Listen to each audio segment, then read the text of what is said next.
Assalamualaikum kakak-kakak level 4 yang saleh dan salihah. Apa kabar? Semoga kalian selalu dalam lindungan Allah Subhanahu wa taala ya. Amin. Kembali lagi bersama dengan Bu Linda dalam pelajaran Bahasa Indonesia. Sebelum kita memulai pelajaran hari ini, marilah kita berdoa terlebih dahulu. Doa dimulai. A'udzubillahi minasyaitonirrajim. Bismillahirrahmanirrahim. Raditu billahi rabba wa bil islami dina wa bi muhammadin nabiyya wa rasula. Rabbi zidni ilma warzuqni fahma. Amin. Sebelum kita belajar, kita main tepuk-tepuk dulu yuk. Oke, tepuk lalu lintas. Kalau merah berarti tepuk sekali, kalau kuning berarti tepuk 2 kali, kalau hijau berarti tepuk 3 kali. Siap ya? Merah, kuning, hijau. Merah-merah, kuning-kuning, hijau-hijau.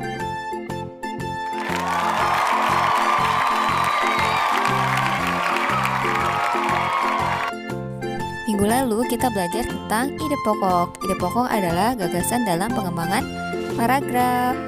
Apabila di awal maka disebut paragraf deduktif, apabila di akhir disebut paragraf induktif, apabila di awal dan di akhir disebut sebagai paragraf campuran. Ciri-ciri paragraf deduktif adalah letak kalimat utamanya di awal paragraf. Kemudian kalimat-kalimat setelahnya merupakan kalimat penjelas. Mempunyai pola paragraf umum khusus. Kalimat utamanya berupa pernyataan umum. Kemudian ciri-ciri paragraf induktif adalah letak kalimat utamanya di akhir atau khusus umum. Lalu kalimat-kalimat sebelumnya merupakan kalimat penjelas. Kalimat utamanya berisi kesimpulan dari suatu pembahasan. Ciri-ciri khusus paragraf deduktif adalah yang pertama, jika di kalimat kedua ada kata yang diulang dari kalimat utama. Jadi kita harus fokus kepada kalimat kedua. Lalu apabila ada kata rujukan seperti ini, itu, tersebut. Kemudian terdapat kata ganti orang seperti mereka, ianya. Kemudian ciri-ciri khusus paragraf induktif adalah ditandai dengan kata jadi, oleh karena itu, oleh sebab itu, dengan demikian, bahkan. Kemudian ciri-ciri khusus paragraf campuran adalah ada kedua ciri tersebut. Hari ini kita akan mempelajari tentang menghimpun informasi penting dalam teks non-fiksi. Teks non-fiksi adalah teks yang dibuat berdasarkan kenyataan atau fakta yang ada dalam kehidupan nyata. Contohnya artikel, laporan, karya ilmiah, dan lain-lain. Menghimpun informasi berarti mengidentifikasi dan mengumpulkan informasi berdasarkan teks. Informasi yang telah kamu peroleh sebaiknya dicatat agar tidak lupa, sehingga kamu dapat membagikannya kepada orang lain. Hal-hal penting yang harus kamu perhatikan saat menghimpun isi teks non-fiksi. Yang pertama, jangan mengurangi atau menambah informasi di luar teks yang dibaca. Yang kedua, jika ada kata yang sulit, carilah artinya terlebih dahulu. Lalu jelaskan arti kata tersebut menggunakan bahasa yang mudah dimengerti.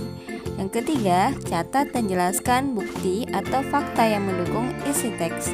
Yang keempat, jangan menggabungkan informasi yang didapat dengan tanggapan atau komentarmu tentang teks tersebut. Yang kelima, gunakanlah bahasa yang santun dan mudah dipahami orang lain. Berikut ini adalah salah satu contoh teks non-fiksi. Patung Asmat adalah salah satu kebudayaan khas Papua.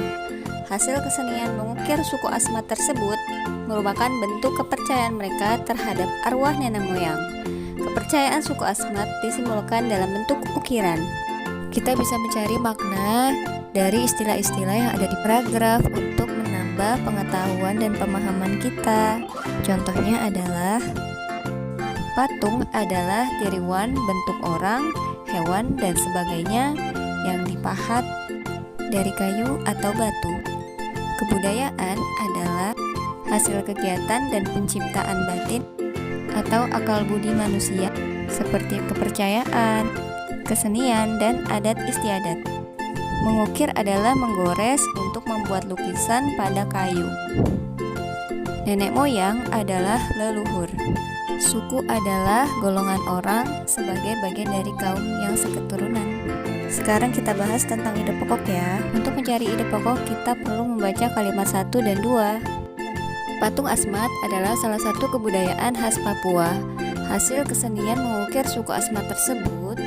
Di kalimat 2 kita menemukan kata kunci kata tersebut. Maka ide pokoknya adalah paragraf deduktif di awal ya. Jadi patung Asmat adalah salah satu kebudayaan khas Papua. Informasi penting dari paragraf 1 adalah yang pertama, patung Asmat adalah kebudayaan khas Papua. Yang kedua, kepercayaan suku Asmat terhadap arwah nenek moyang disimbolkan dalam bentuk ukiran. Paragraf kedua, budaya mengukir di Asmat bermula pada upacara keagamaan.